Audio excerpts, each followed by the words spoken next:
आज हम सब पढ़ेंगे सेट। सेट क्या है, सेट को व्यक्त करने की कितनी विधियां होती है, सेट का प्रकार क्या क्या है, सेट को लिखते कैसे हैं, सेट के अंदर जो भी जानकारी है आज इस वीडियो में हम लेंगे। तो देखते हैं क्या सेट सेट सेट कहते किसको हैं। सेट का हिंदी क्या हो गया, समूह। सेट का हिंदी हो गया समूह। तो सेट किसको कहते हैं, सेट सेट किसको कहते हैं तो पहले बता देंगे, उसके बाद लिखाएंगे। सेट सेट बोलता है सुपरिभाषित वस्तुओं के संग्रह को सेट करते हैं। हर टीचर क्या करता है, लिखा देता है सुपरिभाषित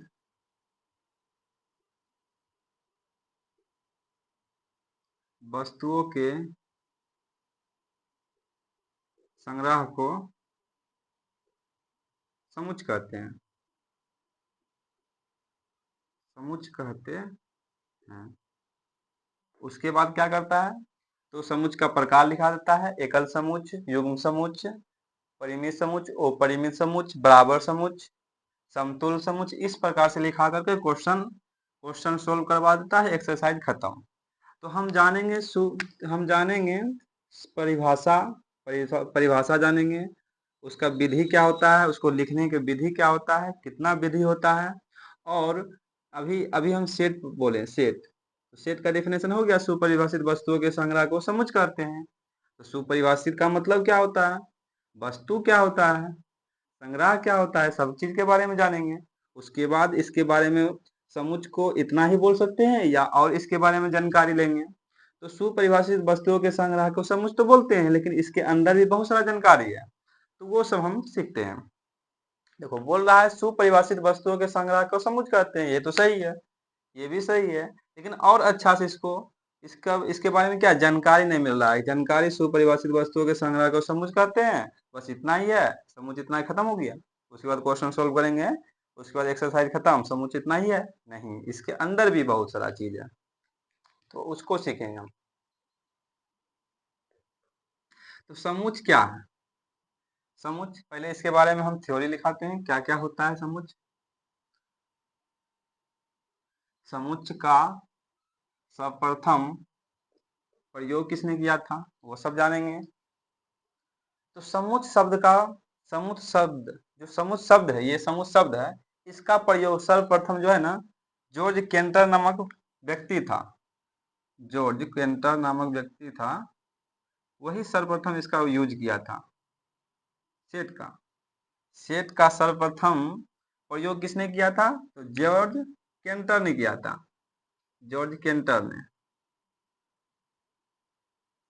जॉर्ज केंटर ने किया था। और समुच्चय के अंदर, समुच्चय के अंतर्गत किसी भी अवयव, अवयव क्या हो जाएगा, समुच्चय को मंझली ब्रैकेट, इस मंझली ब्रैकेट के अंदर क्या करते हैं, लिखते हैं ए बी सी डी, कुछ भी मान सकते हैं। तो ए बराबर लिख दिए, इसके अंदर ए बी सी डी कुछ लिख दिए। और समुच्चय को व्यक्त करने की विधि को भी जानेंगे, ये कौन सा विधि के अंतर्गत आता है। और ए बराबर कोई सेट ले लिए, सेट रहेगा मंझली ब्रैकेट के अंदर, और इसके अंदर जो रहता है उसको क्या बोलते हैं, अवयव, अवयव बोलते हैं, सदस्य बोलते हैं, इसी को इंग्लिश में एलिमेंट भी बोलते हैं, इसको वस्तु भी बोल सकते हैं, ये सब हो जाएगा। वस्तु बोल देंगे हिंदी में, सदस्य बोल सकते हैं, इसको एलिमेंट बोल सकते हैं, अवयव बोल सकते हैं, बहुत सारा नाम होता है। यहाँ एक स्थान में क्या हो सकता है, कुछ भी हो सकता है, एक दो तीन चार कुछ भी हो सकता है। इसका मतलब क्या है, समुच्चय के अंतर्गत, समुच्चय के अंदर क्या है, ये सब क्या है, अवयव है, सदस्य है, एलिमेंट है, इस सबको बोलते हैं सदस्य, एलिमेंट, अवयव। और समुच्चय शब्द का पहला प्रयोग जॉर्ज केंटर नामक व्यक्ति ने किया था सर्वप्रथम। और समुच्चय जो है, समुच्चय जो है ये अभी तक परिभाषित नहीं है, परिभाषित नहीं है, परिभाषित नहीं है, नहीं है, ये परिभाषित नहीं है। जिस तरह परिभाषित का मतलब क्या हुआ, साइन 30 का मान होता है क्या, 1/2। तो साइन 30 का मान क्या होता है, 1/2। ये क्या है, किसी वैज्ञानिक के द्वारा ये क्या है, ये ये प्रमाणित किया गया है, परिभाषित है, ये परिभाषित है। जिस तरह साइन 30 का मान 1/2 होता है, उस प्रकार समुच्चय परिभाषित नहीं है। इसको क्या है, ये अभी तक परिभाषित नहीं है, लेकिन इसको क्या कर रहे हैं, पढ़ रहे हैं। समुच्चय शब्द अभी भी परिभाषित नहीं है, लेकिन इसके बारे में क्या कर रहे हैं, हम पढ़ रहे हैं। तो आइए हम समुच्चय के बारे में बहुत सारा जानकारी लिखते हैं।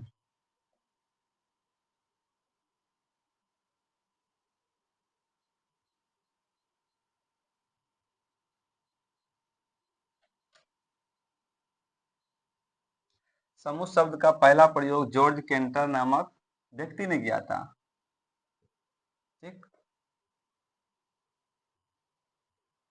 समुच्चय का प्रयोग सर्वप्रथम जॉर्ज केंटर ने किया था।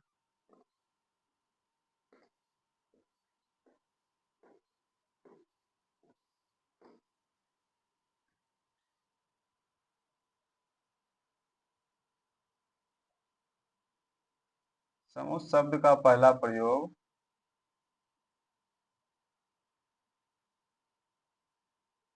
समुच्चय शब्द समुच्चय शब्द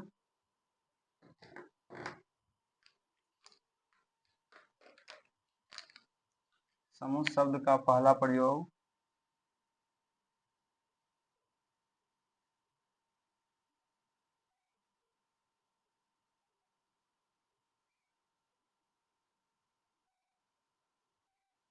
जॉर्ज केंटर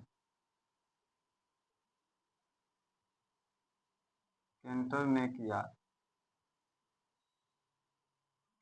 और समुच्चय क्या है, अभी तक परिभाषित नहीं है। परिभाषित नहीं है इसका मतलब क्या, वो परिभाषित है। केंटर ने किया।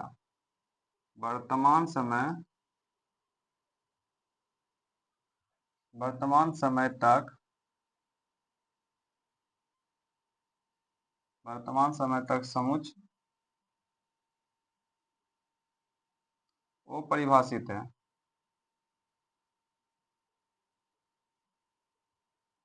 वो परिभाषित है। इसे परिभाषित नहीं किया जा सकता है। इसे परिभाषित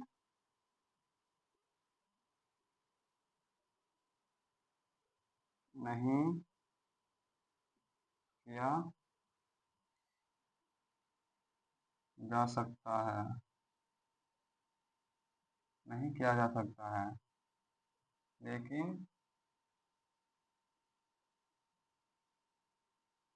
लेकिन इसके अर्थ को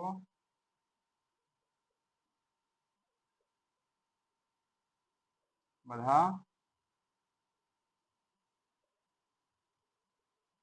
चढ़ाकर बताया जाता है।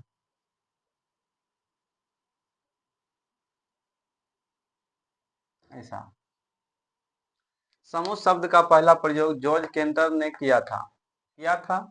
वर्तमान समय तक समुच्चय अपरिभाषित है, इसे परिभाषित नहीं किया जा सकता है।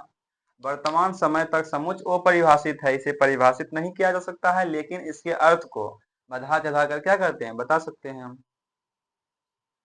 अब समुच्चय किसको बोलते हैं, तो आइए वो जानते हैं। तो समुच्चय बोलते हैं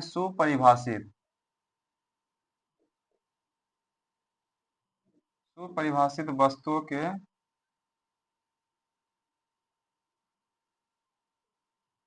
संग्रह को तो समुच्चय कहते हैं।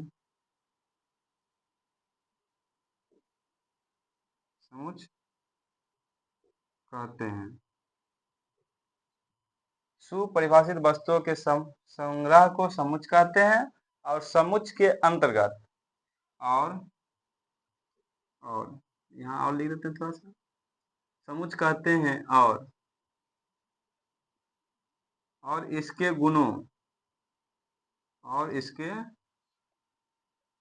गुणों का अध्ययन करना गुणों का अध्ययन करना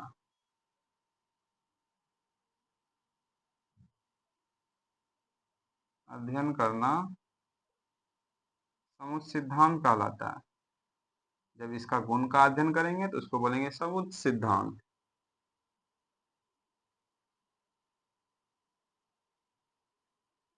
समुच्चय सिद्धांत का लाता है। समुच्चय के अंतर्गत समुच्चय के अंतर्गत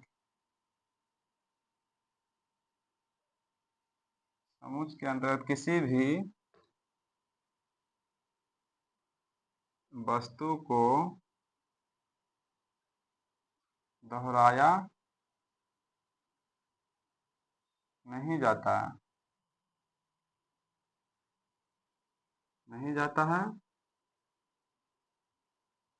वस्तु को देखकर पता चल जाता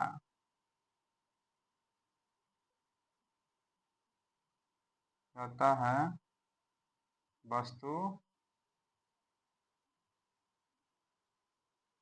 समुच्चय है या नहीं।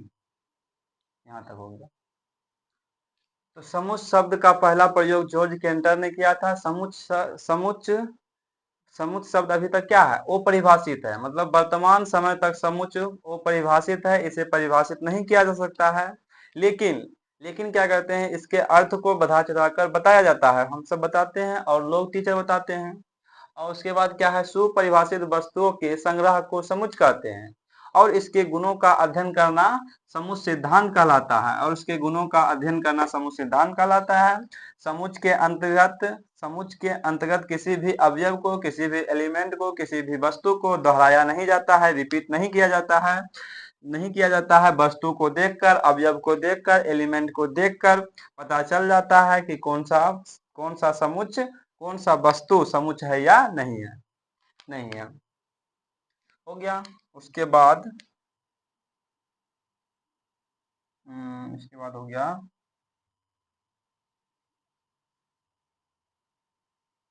समुच्चय सिद्धांत।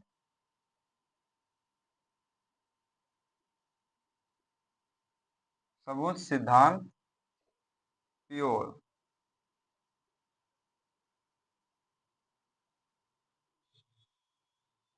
समुच्चय सिद्धांत प्योर मैथमेटिक्स का एक शाखा है।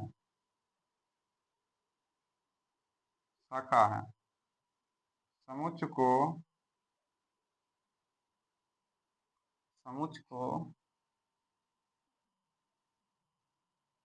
अंग्रेजी वर्णमाला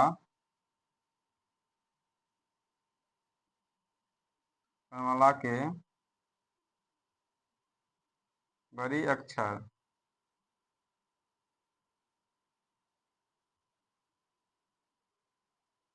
सूचित किया जाता है।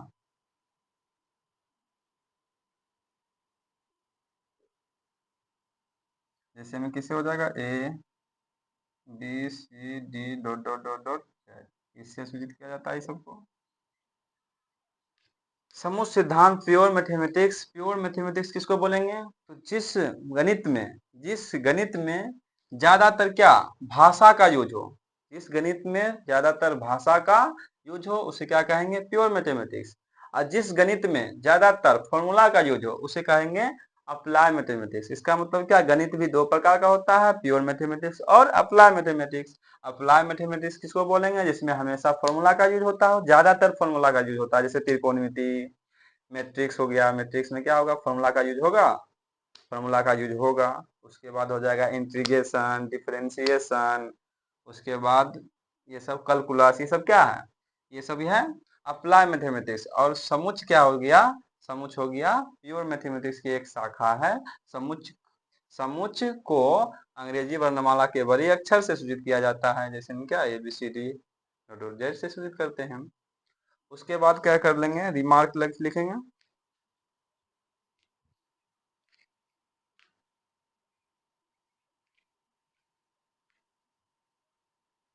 इसके बाद रिमार्क ऊपर वाला निकालते हैं,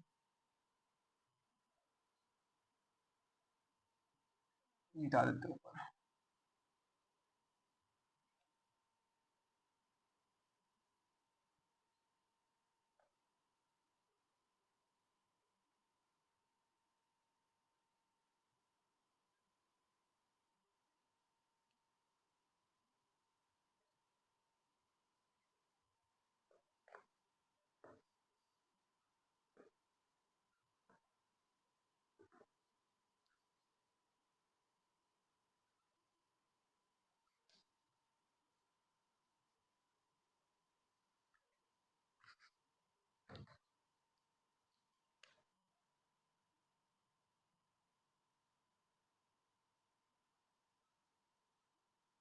रिमार्क, रिमार्क मतलब क्या है? याद करना। ये जो लिखाएंगे रिमार्क में उसको हमेशा याद करना ही है, इसके बिना याद किए क्वेश्चन सॉल्व नहीं होगा। तो रिमार्क में लिखाएंगे 1 नंबर में, इसको इसको क्या पढ़ते हैं? Belongs to.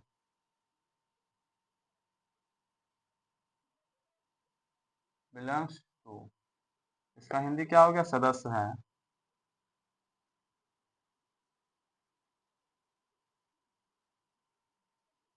सदस्य है। और दूसरा ऐसे करके काट देंगे, इसका मतलब क्या? Does not belongs to.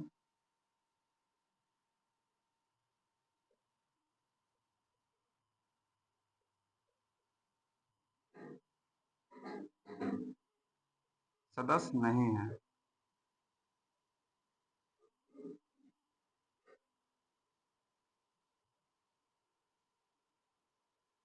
सदस्य नहीं है। और तीसरा हो जाएगा उल्टा ए। उल्टा ए को बोलते हैं फॉर ऑल, मतलब सभी के लिए।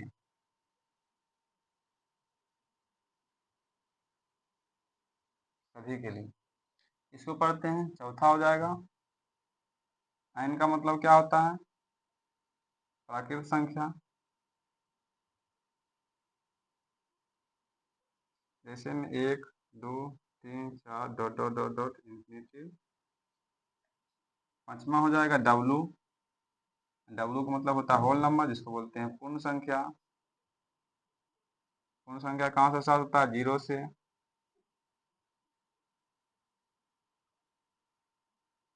छठा हो जाएगा आई और जेड। इंटीजर, इंटीजर मतलब क्या? पूर्णांक संख्या। इसको बोलेंगे -2 dot dot dot -1 0 1 2 dot dot dot. और क्या हो जाएगा?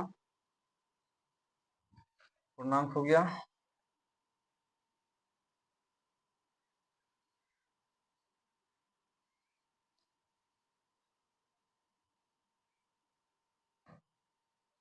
8वां हो जाएगा 7वां क्यू। रेशनल नंबर मतलब क्या? परिमेय संख्या। परिमेय संख्या क्या होता है? पी बटे क्यू। हाँ, क्यू बराबर नॉट इक्वल टू 0।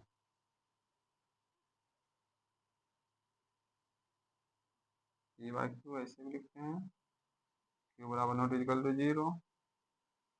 एक होता है रियल नंबर। रियल नंबर इसको बोलते हैं वास्तविक संख्या। और वास्तविक संख्या को दर्शाते हैं माइनस इंफिनिटी से इंफिनिटी के बीच। इसको पढ़ते हैं क्या? बीच। माइनस इंफिनिटिव और इंफिनिटिव के बीच। माइनस इंफिनिटिव और इंफिनिटिव के बीच।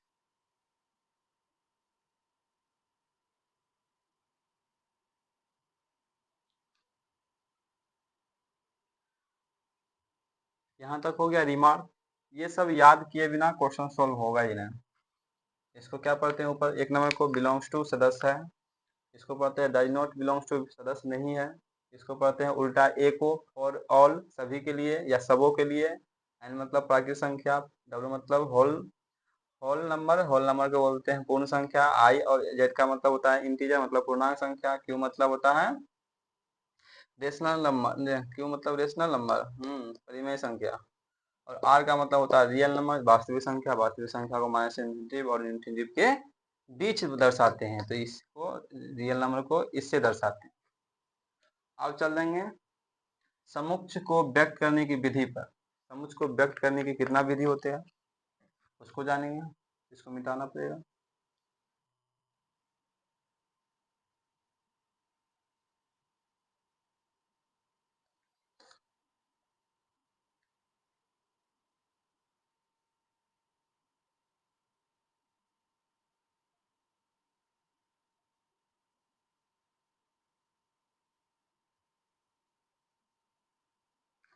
समुच्च को व्यक्त करने की दो विधि है। कितना विधि है?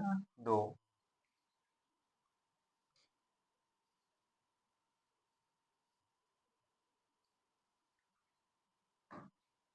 हर जगह पता होता है कि बस समुच्च को इस विधि से बना रहे हैं, इस विधि से बना रहे हैं, सिर्फ नाम पता है।